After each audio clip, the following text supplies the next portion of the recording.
Hello, I'm Nancy O'Neill. Thanks for joining us on Suncoast FYI today.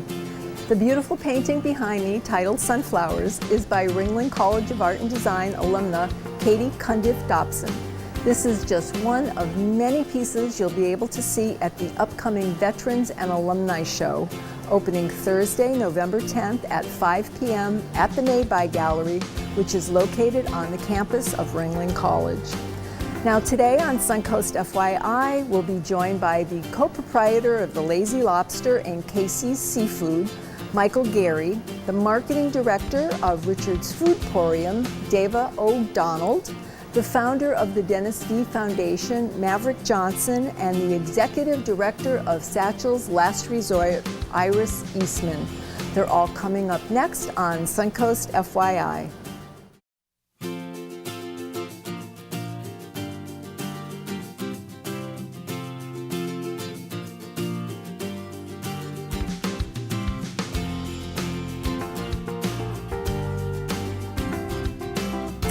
Thanks for joining us on Suncoast FYI. I'm Nancy O'Neill.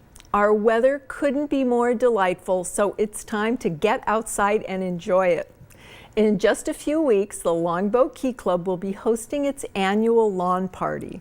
Michael Gary, the co-proprietor of Lazy Lobster and Casey's Seafood and more, has all the details. And thank you so much for being with us today. Nancy, it's so great to be here. I know you have a very special event coming up. Can you tell us a little bit about that, and how many years are you celebrating this year? Thank you. This is our 6th annual event, and it is the largest event that the Longboat Key Kiwanis Club puts on. And it's a great time. Last year's event, we raised over $60,000 in one afternoon. Oh my goodness! And where does that $60,000 go to? Well, it's combined with our annual efforts. And last year, we contributed over $100,000 to 12 well-deserving children's organizations in the Manatee and Sarasota area. And we also awarded 34 scholarships to deserving local students that went through the entire scholarship committee process, and so college process. Indeed. So to get into college, and what is the criteria for that? Oh, it's there's there are over 100 students apply. We have a committee in the Kiwanis Club that goes through all 100 applications, and we wish we could award them all. I know. But last year we were able to award 34 scholarships, ranging in value from $1,500 to $2,500. That's awesome. Wonderful. Now, when is the event? I know it's coming up. It is Saturday, December 3rd. It is at the Islandside Driving Range, so we're right on the driving range, which is why it's called the Lawn Party. Okay. And it's under the tents, and it's from 12 till 2 o'clock in the afternoon. Okay, and what can your guests expect? Well, at the heart of food, yes, of course, at the heart of it, it's a food and wine event. It's free parking. There's valet available. We have over 30 restaurants that every year they donate their great food, their talent, their time. We couldn't do it without them. But guests can meander around through the tents, and there's over 30 restaurants they can stop and sample food at. We have wine vendors scattered throughout. Gold Coast Eagle just gives us a great amount of craft beer and local beer for the guests to enjoy. There's live entertainment. It's just a lot of fun. It's a beautiful setting, and we do a lot of good with the with the money. Can anybody come? Is it children friendly, pet yes, friendly? Absolutely. Or? No, absolutely. It's child friendly. I don't know if it's pet friendly, but it's child friendly for sure. And the event sells out every year. We typically get about 1,000 people to attend it. Okay. And what is the cost to attend? Yes, the price for the tickets is $50. Very reasonable for all the food and wine and beer and everything that's included. Tables of 10 can be purchased for $450. So if you can put a group together, there's a little bit of a savings there. And then we have nice to go with friends. Yeah. Then we have a raffle where the grand prize winner can walk away with $20,000. Wow. And those are purchased tickets. Yes. Those are sold separately. We have 500 available. They're $100 a chance. We have 500 tickets, and the winner. And there's 5 great prizes, but have the viewers focus on the grand prize, which is 20 grand. That's awesome. I mean, and a good chance to win. I mean, That's right, 1 in 500 there, shots. there you go. I like that. I like that. Much better than lottery these days. Yes. Now, where can our viewers go to find out more about the event, how to buy tickets? Indeed. We have a great website. It's the lbklawnparty.org. All the information's there, the participating restaurants, the sponsors that help us, and tickets can be bought directly through the website. The event tickets, the raffle tickets, and tables for 10 are all available right through the website. If you're out on Longboat Key, we've got them at the Lazy Lobster restaurants, and SunTrust Bank on Longboat Key also has tickets available. Good to know. Great. Well, thank you so much for being here. It's a pleasure, And I know Nancy. the Thanks weather for is going to having me. be absolutely beautiful, so have a wonderful event. Thank you. My pleasure. Coming up, Richard's Food Emporium is hosting an event that's just for you, so please stay with us.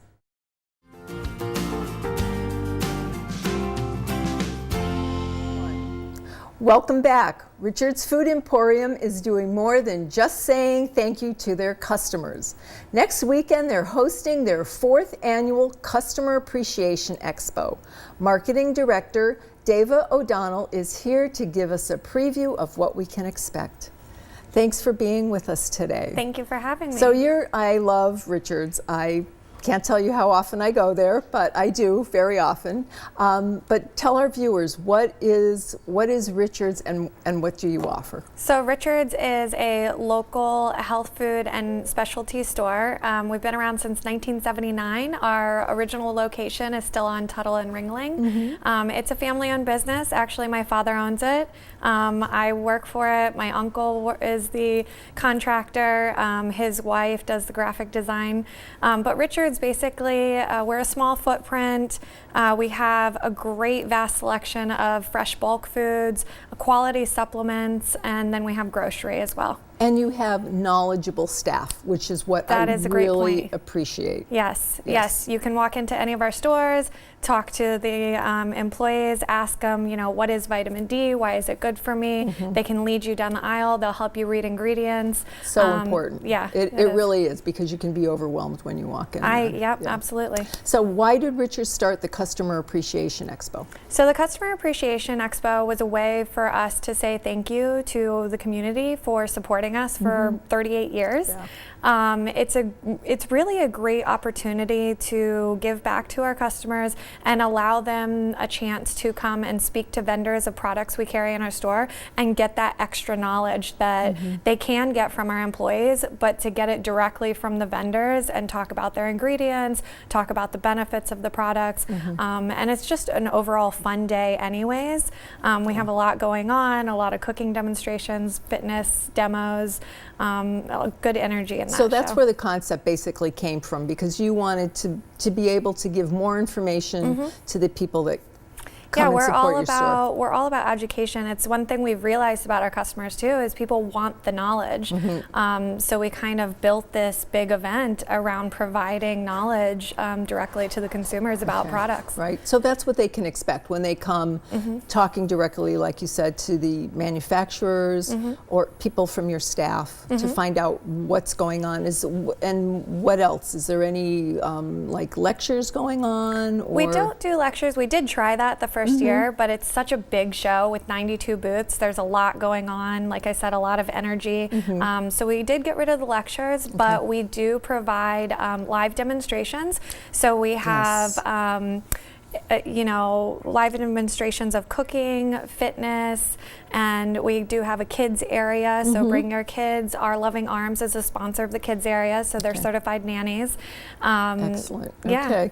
And when is the event? The event is November 12th, coming up next Saturday, from 10 a.m. to 5 p.m. at Robarts Arena in Sarasota. Okay, so it is. And it is free to the public. I do just want to say that. It's completely free. You come, get samples, just enjoy yourselves. Your day. Family day. And what's your favorite part of the expo after all these years? My favorite part is probably the cooking demos. It gives me a good little break. I love cooking anyways, so I get to go over there, try some What's your some favorite good stuff. Last year they did a really nice warm oatmeal, great for fall. Kind of hearty. Yeah, hearty. Dish. and Okay. warm. Yeah. Now, where can our viewers go to find out more about Richards and the event so they Yeah. don't miss it? Go to our website, www.richardsfoodporium.com, and right there on our homepage you can click a link and it actually takes you to the expo website. You can see some of the vendors participating. You can watch last year's promotional video, kind of get an idea of what to expect from the show. Okay, great. And I know that if our participants, if the guests that are joining you would like to go, they can also bring donations for children's For Girls pencils. Inc. For Girls Inc. They are collecting crafts supplies, so pencils, colored pens, paints, canvases, brushes. Great. Yeah, Girls Inc. We have right. a benefiting charity this year. Thank you so much. Thank you, Nancy. Thank you. Really appreciate it. Thanks for being here. Thank you. When we come back, we'll be joined by the founder of a local organization who grants the wishes of our veterans.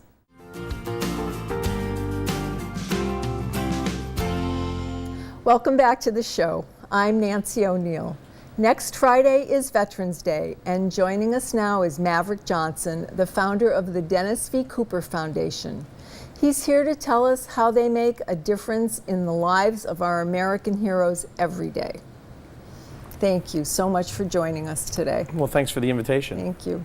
Now, I know that you created this wonderful foundation. Can you tell us a little bit about it and why you did it? My dad, Vietnam vet, was a Marine in Vietnam and was a helicopter crew chief. He had back pain all his life, had a crash before he got out of service. And he had been under VA care for quite some time. And he wasn't receiving the treatment we thought he should. And it led us to a road where my mother forced them to do some tests on my dad. He went in for a routine procedure and she wouldn't sign him out until they did more tests. Only after that forcing on my mother's urging did they discover a back procedure they had just performed. They didn't know he had stage 4 cancer in his spine. And he went from a recovery room at Bay Pines in St. Pete to a hospice room. During his time in hospice room and recovery, they do a program in St. Pete. It's a Grant-A-Wish program. It's basically a last wish for military vets, but they don't really promote it, and you're in hospice at that point, so you're limited. And my dad's wish was to go fishing with my sister and I one last time, but he wasn't able to leave the room. I had to help him just maneuver to go to the bathroom. So in the months after that, my mother wanted to do a foundation in his name, and we didn't really know what to do or how to do it. And then that Christmas time, I'd say a week before Christmas that year, I just woke up in the middle of the night and said, we're going to grant wishes for military heroes. And initially it was going to be last wishes, but I've met so many men and women coming back from Iraq and Afghanistan that have issues. We just grant wishes for military heroes and their families here in Sarasota and Manatee County as we're financially able to. Okay, so that's where the foundation came from, and what a sad story to bring such a beautiful, a beautiful thing to other veterans who can hopefully enjoy their families and be with them longer than your dad was. I'm so sorry. Well, we tried to, I miss him every day, and I go to the Sarasota National Cemetery as often as I can, or if I feel like I can handle it. But we tried to turn our storm clouds into sunshine for other people, and I hope we're doing that. So how do you do that? We have a couple of events a year. We don't do a lot. We've had some third-party events where people have found out what we're doing and they try to raise funds for us. And as funds allow, we grant wishes. We have our website, wishesforheroes.org, where anyone that's a military veteran can submit, or a relative, a friend can submit on their behalf. And we grant wishes based on the funds we have received through donations and other events, and we're able to donate them based on the needs. We try not to duplicate. We work with a lot of other community organizations that do veterans, so if we can refer someone to someone already doing something someone needs, we do. Okay. But my dad kind of fell through the cracks, and we want to fill in where other people are not. Yes. So they don't. Do you collaborate with other veterans organizations? Absolutely. We work with Goodwill Minnesota. We work with Jewish Family and Children's Services. We work with Minnesota Operation Troop Support. Pretty much every veteran organization in the area, SRQ Vets, another great organization that we collaborate with. So we work with every single one, and we don't want to duplicate anything, and we want to be another, one of those organizations in this community people can rely on. Okay. Now, what types of wishes have you granted? We actually just the other day, I presented a check in a living room, and we have an Army vet who was just diagnosed with stage 4 cancer. and they didn't have the funds. They retired to Florida a few years ago. They live in the Ohio area. They had lived in the Ohio area, and he hasn't seen grandkids, and he only has a few months left to live. And the wish came through the website, and we were able to pay for airfare, hotel, and renting a car for someone else is a little difficult with insurance and regulatory stuff. So I had to bring a check and sat at their dining room table, and they were in tears because they're going to get to spend a weekend with family and friends they didn't think they would ever see again. That's amazing. Well, thank you for sharing that one of many stories. Absolutely. And many more to come. Can you tell our viewers where they can go to have their wish granted, or if they'd like to donate? What can they do to help? For us, it's really simple. Wishesforheroes.org. That's our website. History about my dad, some photos of his time in service are there. We have some videos up of some of the things we've done. We have photos of some of the wishes we've granted, and we have a wish application, so you can specifically lay out what you need, and if we can do that, we will. Thank you, Mr. Johnson. Thank you. Bless your heart. Thank you. Coming up, we'll learn about another event on Longboat Key. This one will appeal to any animal-loving golfer. The executive director of Satchels Last Resort, a no-kill animal shelter, will be with us when we come back from this break.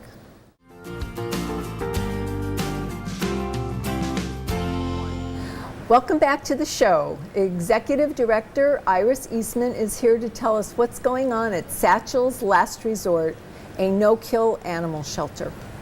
Thank you, Iris, for joining us today. Now, I know you have a lot going on. There's an event coming up on Saturday that's going to be a lot of fun for the golfers who signed up. So next year we'll hopefully get that in before that happens. But I wish you a very successful event. That's this Saturday. Yes, thank you. Okay. But what's more important is what goes on every day at your no-kill animal shelter, okay? So can you tell us a little bit about that and how it was started? Yes, it was actually started back about 15 years ago by Paige Knoble and Michael Giblin, who really wanted to help special needs pets, dogs and cats, that most shelters didn't have time for it and were always euthanized. So they started it, and it has just grown just hugely ever since then. So it's named after, Satchels is named after, they had a mahogany Irish setter. Correct. Right, and loved animals, of course, and I believe they found a dog that nobody would take. Correct. And so that's how it all started. They figured, well, if nobody wants him, then we're going to take him in. That's right, because he was a special needs dog. He needed some medical care, so they offered to pay for the medical care. There was nobody really wanted. They don't have the time, or so forth. So that's our specialty, where we rescue, rehab, and rehome animals with medical and behavior needs. Okay. Now I know that you take them in and you rehab them, find them new homes. Correct. Or it can be foster parenting as well. Yes, we always need fosters. Okay, and you go through a basic training program with people when they come in. So you help them with what they need to do when they get this special needs animal either in for permanent adoption or if they're going to be foster parents, right? Okay. And tell us a little bit about that. It's so rewarding, like I have a small dog right now that's 5 months old. His name is Micah, and he had a broken leg and wouldn't do well sitting at a shelter. Sure. So that's what. So I'm fostering him. So you're taking him home. But we always need fosters, and he just had the pin removed from his leg. He was just neutered, and he's ready to find a new home now. Okay. Only a couple months. There you go. We'll let our viewers know that. And how do you receive your funding? How can our viewers help you with that? Oh, please, we always need help. There's more and more animals in need each day. So we all by private donations, our funding, and some, we do have fundraisers, so please support them and share them on your social media. Okay, you have one coming up, you said, in December. Correct. We have Jewelry to the Rescue on December 6th. It's going to be at Libby's, where you can bring in some used jewelry and then shop for some new jewelry that has been refurbished, and all the proceeds will come to the shelter. That's great. So it's a pay-it-forward kind of idea. It's wonderful, and it really helps. It'll be rescuing more animals in need. Okay, and that'll be up on your website shortly. Yes. So they can find out about that. And how do you rescue the animals in need? How do you find them? We get a lot of calls from our area local animal control facilities, Manatee, Sarasota, DeSoto. they'll get a pet in that's been injured. Well, they don't have the funding or the time to take care of it, and most of our other shelters don't do as much of that either. So that's where we kind of our niche is. So we'll take an animal with the broken bones or that's ill, and we will rehab them and rehome them. And they're wonderful pets. They deserve that chance. They do. They do. Now, there's a lot of things going on there, but volunteering. So people can call you, volunteer, whether they want to walk an animal, come in and play with them, whatever that is. So can you give us your website and the phone number so that they can find you? Actually, yes. It is www.satchelslastresort.org is our website. You can email us at comments@satchelslastresort.org, and our phone number is 941-924-5070. We always need help, so thank you. Thank you, Iris. Thank you for all the work that you do and rescuing these lovely little critters. And thank you so much for having us on. We appreciate it. Thank you. Okay. Suncoast FYI will be right back after this quick break. Thanks for joining us on Suncoast FYI today. If you have a business or community event that you would like to share with us, please call our sales department at 941-361-4239. I'm Nancy O'Neill, and we'll see you next Friday on Suncoast FYI.